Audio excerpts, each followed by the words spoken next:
코로나19 위기 경보가 최고 수준인 심각 단계로 격상됐죠. 정부는 전국적인 확산 우려가 있는 대구 지역 상황을 4주 안에 안정화시키겠다는 목표를 제시하고 총력 대응에 나섰습니다.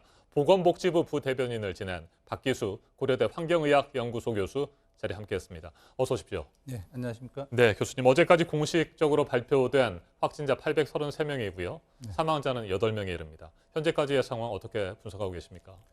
우선 지난주까지는 사실은 굉장히 좀 안정됐다고 표현할까요? 네. 20명, 30명 하다가 갑자기 주말 들어서 그 신천지 그 이후에 대남병원 그리고 이제 다른 지역으로 하면서 지금 이제 말씀하신 대로 833명이 됐고 8명이 돌아가셔서 우리가 이제 메르스 때도 그렇고 신종플루 때도 그렇고 이 그래프가 안정화되는 시점이 이제 분명히 있었는데 이 국내에서 갑자기 전파 속도가 이렇게 폭발적으로 늘어나면서 이제 그래프가 이제 올라가는 추세가 됐습니다. 그래서 지금 정부에서도 뭐 저로서도 이제 걱정하는 문제가 이게 한 번 퍼진 거는 기본적으로 이미 감염원이 다른 사람한테 노출이 돼서 이 이제 잠복기가 이제 통상 짧게는 3일, 5일 되기 때문에 이게 지금 모든 사람이 셧다운 한다고 쳐도 바이러스는 이미 다른 사람의 몸에 들어가 있을 확률이 굉장히 높기 때문에 당분간은 이 그래프가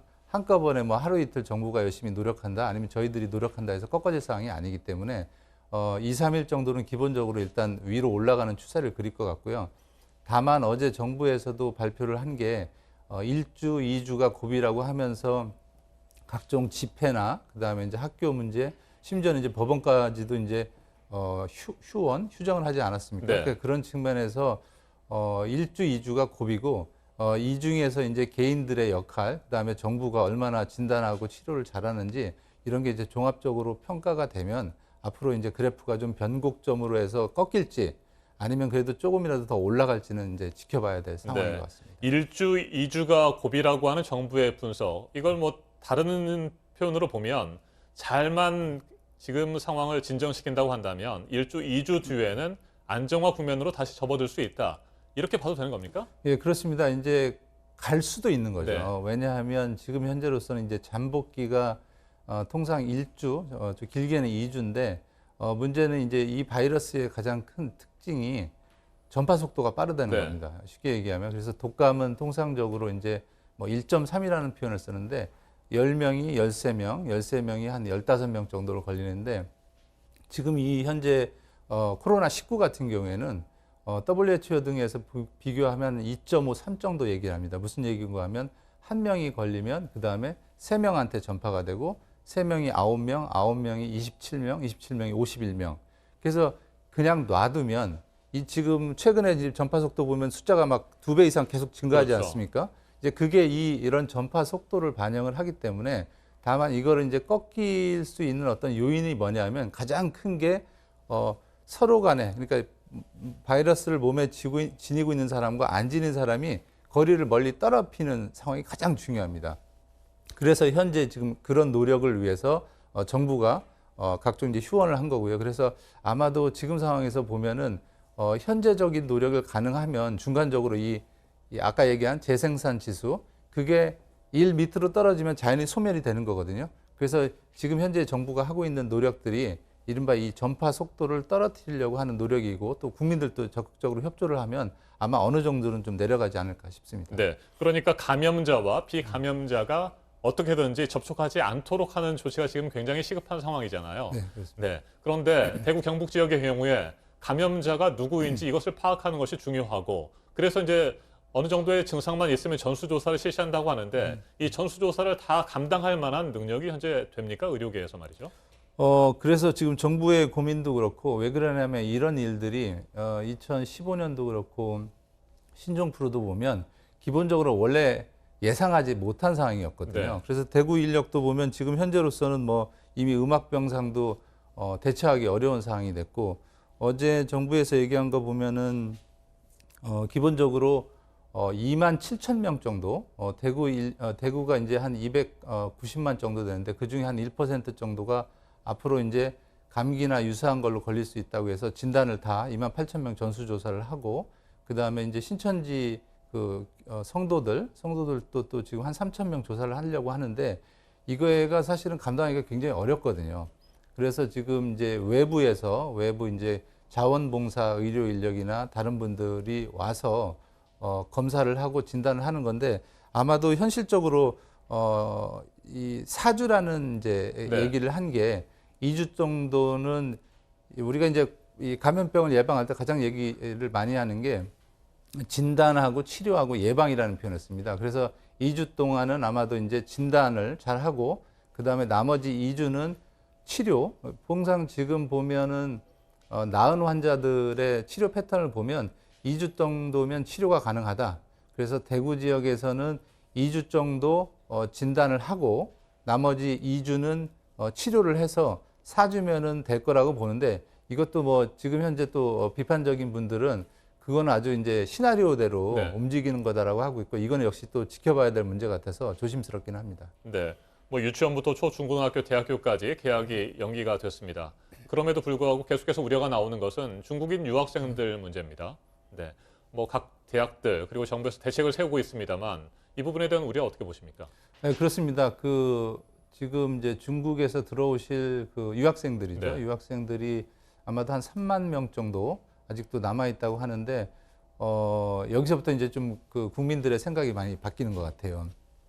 기본적으로 셧다운을 해야 되지 않느냐. 지금 안에서 전파되는 크기도 있지만 외국에서 들어오는 문제가 있기 때문에 그런 얘기도 있는데 현재로서 보면은 중국에서 들어오시는 그 입국하시는 분들이 정부 그리고 교육부가 예상한 대로 잘 이렇게 통제가 되면 큰 문제는 없지만 아무래도 그 국가의 시스템에서 하는 게 아니고 대부분 이제 학교하고 의존을 같이 하다 보니까 실제적으로는 여기서 약간의 이제 어떤 산발적인 상황이 나오면 우리가 대구에서 했던 어떤 4주간의 노력이 이런 외부 요인하고 겹쳐서 이른바 혼란 작용이라고 그러죠. 그래서 추가로 번질 수 있는 여지가 있기 때문에 아마도 정부에서도 이거에 대해서는 굉장히 고민을 많이 하지 않을까 싶고요. 제일 중요한 대목이 대구에서의 4주간의 노력과 중국에서 들어오는 문제가 이렇게 서로 혼란이 되지 않기를 바라는 게 가장 좋은 상황이라고 볼 수 있겠습니다. 네. 코로나19 감염을 막기 위해서는 반드시 마스크를 쓰고 기침 예절도 지켜야 되고요. 손 씻기도 자주 하는 등 개인 위생을 철저히 해야 되는데 한 가지 궁금한 건 말이죠. 의심 환자와 접촉했다거나 확진자와 접촉을 해서 자가 격리가 되거나 자가 관리 상태에 있는 사람들이 꽤 있잖아요. 사실 어제 저도 집에서 자가 관리를 했습니다. 저희 김민아 기상캐스터가 발열 증세를 좀 보여서 다행히 어제 저녁에 결과가 나왔고 음성으로 판정이 됐습니다. 저희 아침팀 출연진들, 제작진들 어제 하루 동안 집에서 있었는데 과연 이렇게 자가 격리나 자가 관리 상태에 있을 때 집에서는 어떻게 해야 되는지 가족들과 같이 있게 되잖아요. 뭐 그런 주의사항을 좀 끝으로 말씀을 좀 해주시겠습니까? 우리 앵커님은 어떻게 하셨습니까 어제? 저도 가능하면 네. 제 방에서 나오지 않으려고 했습니다만 네. 뭐 식사를 하거나 이럴 때는 뭐 제 아내와 네. 아들과도 마주치기도 했었죠. 네. 그런 부분들이 좀 걱정이 되더라고요. 그렇습니다. 네. 제일 이제 가정에서 혼자 있은 분은 사실은 걱정이 안 됩니다. 다 자기 물건이고 자기 화장실이기 때문에. 근데 요즘 아파트에서 많이 사시면 제일 이제 문제가 되는 게 화장실입니다. 화장실이 뭐 방마다 하나씩 있는 아파트는 많지 않고요.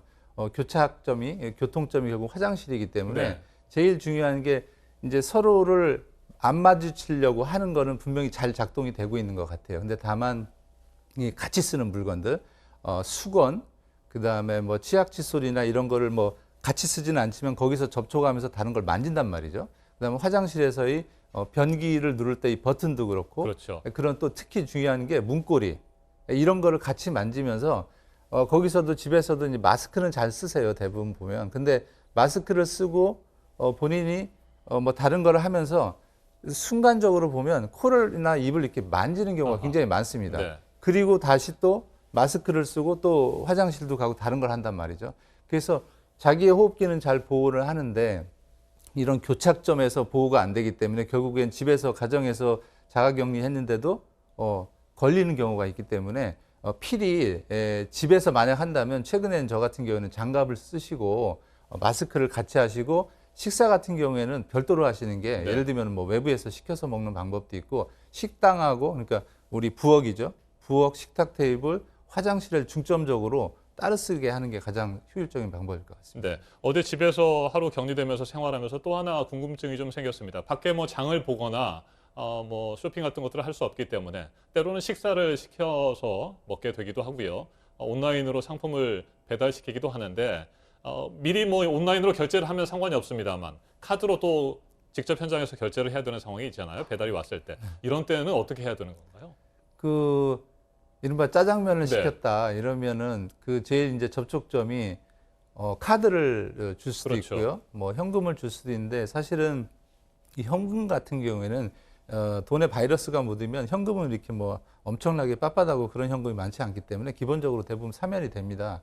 근데 이제 카드 같은 경우에는 정말 이 증상이 많이 나와서 자기 손에 바이러스가 묻어서 카드를 드리면 그 카드를 그 잡은 데를 그분이 또 잡으면 본인 호흡기를 통해서 걸릴 수가 있죠. 뭐 그럴 때는 굳이 카드도 한다면 이미 아까 제가 얘기한 권고 말씀드린 네. 대로 장갑을 썼으면 카드를 장갑을 낀 채로 드리는 게 좋을 것 같고요. 뭐 굳이 저기 하면 현금을 주는 방법도 있고 그분과의 접촉점을 가장 줄이는 게 그분을 위해서도 좋고 본인을 위해서도 좋을 것 같습니다. 알겠습니다. 지금 저희 아침 뉴스를 시청하고 계시는 분들이 많은 분들이 궁금해하실 부분들이 어제 김민아 기상캐스터가 음성 판정을 받았고 오늘 출연을 하지 않아서 어떻게 됐나 궁금해하실 텐데 예방적 차원에서 음성 판정을 받았지만 이번 주는 일주일 내내 쉬고 다음 주 월요일에 출근하기로 했었거든요. 이런 조치는 어떻게 보십니까?